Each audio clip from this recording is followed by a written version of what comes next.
Hello everyone, সবাইকে আমার channel excellent বায়োতে স্বাগত জানাই। আজকে আমি যেই বিষয়টি আপনাদের সামনে আলোচনা করব সেটি হলো যে আমাদের নার্ভের সমস্যা কেন হয় এবং কি করে বুঝবেন যে আপনার নার্ভের সমস্যা হয়েছে। তো এইগুলি আলোচনার পূর্বেই আমাদের প্রথমেই জানা উচিত এই যে নার্ভ বা স্নায়ু আমাদের মূলত কি কাজ করে এবং কত ধরনের স্নায়ু আমাদের আছে। ধরুন আপনি রাস্তা দিয়ে হেঁটে যাচ্ছেন, হঠাৎ করে আপনার পায়ে একটি কাঁটা ফুটলো। আমরা কী করি, সাথে সাথে পাটাকে তুলে ফেলি, পাটাকে কী করি মাটি থেকে আস্তে আস্তে তুলে নিই। এই ঘটনাটা কিভাবে ঘটে? যখনই আপনার পায়ে একটি কাঁটা ফোটে তখন পরিবেশ থেকে একটি উদ্দীপনা আপনার শরীরে তৈরি হয় এবং সেটি হলো ব্যথা নামক উদ্দীপনা। এবং সেটির সাথে সাথে কী হয়, আমাদের পা থেকে বিভিন্ন পেশির মাধ্যমে আমাদের কেন্দ্রীয় স্নায়ুতন্ত্রে পৌঁছায় এবং যারা এই উদ্দীপনাটা নিয়ে যায় তারাই হলো আমাদের স্নায়ু।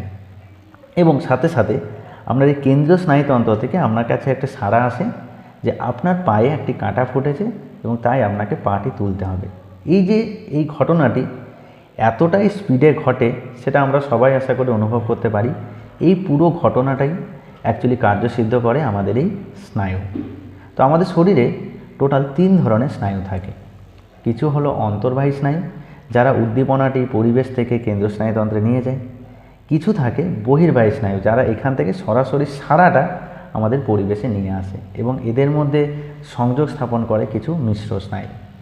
তাহলে এই যে বিভিন্ন স্নায়ুগুলি রয়েছে, এই স্নায়ুগুলি যদি কোনো কারণে আমাদের শরীরের মধ্যে কাজ করতে না পারে তখন আমাদের শরীরে কী হয় না, বিভিন্ন সমস্যা তৈরি হয় এবং আপনার শরীরে দেখা যায় যে আপনি যে সমস্ত পরিবেশের সঙ্গে আপনার সংযোগ স্থাপন সেটা ঠিকঠাক হচ্ছে না। এবং কি করে আপনি বুঝবেন যে আপনার নার্ভ বা স্নায়ুর সমস্যা হয়েছে? আজ আমি এমন 10টা লক্ষণের কথা আপনাদের সামনে বলবো, যেগুলি আপনি যদি আপনার শরীরে যদি এই জিনিসগুলো হয় তাহলে আপনি সহজেই বুঝতে পারবেন যে আপনার সত্যি নার্ভের সমস্যা হয়েছে এবং তখন আপনার অবশ্যই ডাক্তারবাবুর অ্যাডভাইস নেওয়া উচিত। তো প্রথমেই নার্ভের সমস্যা হলে আপনার যেই সমস্যাটা হবে সেটি হলো ব্যথা অনুভব হবে। আপনার সারা শরীরে প্রচণ্ড ব্যথা অনুভব হবে। দ্বিতীয় নম্বর যেটি হবে সেটি হলো জ্বালা পড়া। আপনার এই হাত থেকে শুরু করে পায়ের মধ্যে একটা জ্বালা পড়া অনুভূতি হবে, মনে হয় যেন কোনো পিঁপড়ে কাটলে বা কোনো ছুঁচ দিয়ে হালকা কেউ যদি আপনার শরীরে পিন করে, তো সেই ক্ষেত্রে আপনার যেমন ব্যথা হয় সেই রকম টাইপের একটা জ্বালা পড়া, সবসময় গাটা চিড়চিড় করবে, এইরকম একটা ব্যথা আপনার শরীরে জ্বালা পড়া একটা অনুভূতি হয়। তারপরে যে ঘটনাটি ঘটে সেটা হলো কম্পন অনুভূতি। আপনার শরীরে কম্পন দেখা যাবে, আপনার গা হাত পা সবসময় কাঁপবে, টলবল করবে। এরপরে যেটি হবে সেটা হলো পেশির মধ্যে আপনার টান সৃষ্টি হবে।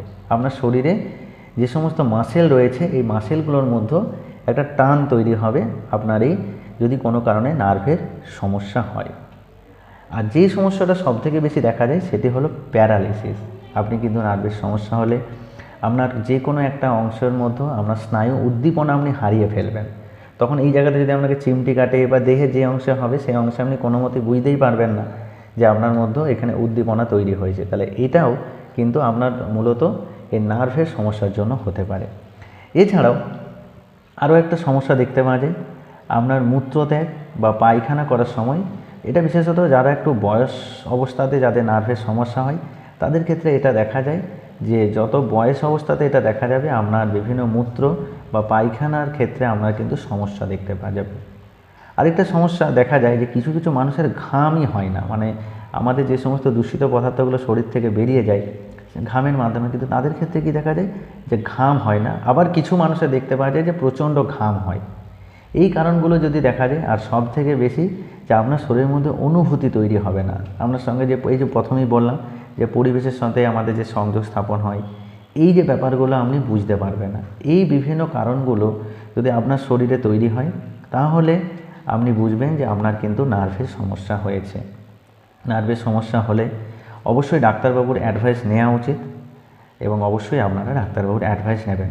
এর পরবর্তী ভিডিওতে আমি আলোচনা করব যে নার্ভের সমস্যা হলে আপনারা কোন কোন খাবার খাবেন বা কী খাবার খেলে আপনাদের নার্ভের সমস্যা থেকে আপনারা দূরে থাকতে পারেন।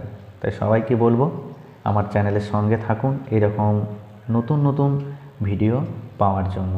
সবাইকে অসংখ্য ধন্যবাদ।